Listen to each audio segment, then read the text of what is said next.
కోటి అంటే హద్దు.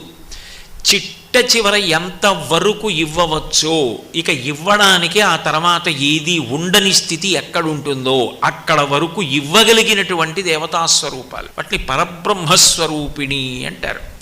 అటువంటి రూపాలలో దుర్గమ్మ ఒకతే. అందుకే దుర్గమ్మని కీర్తిస్తూ పోతనగారు భాగవత రచన ప్రారంభంలోనే ఒక మాట అంటారు.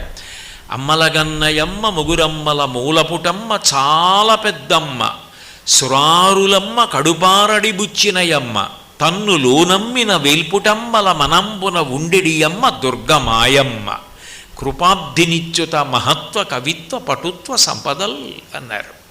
కోట్ల జన్మలలో ఎక్కడో ఈశ్వరోపాసన చెయ్యగా చెయ్యగా చెయ్యగా అది ఏదో ఒక జన్మలో పండుతుంది. చంద్రశేఖరేంద్ర సరస్వతి మహాస్వామి వారు బ్రహ్మజ్ఞానమును పొందినట్టు దుర్గామాత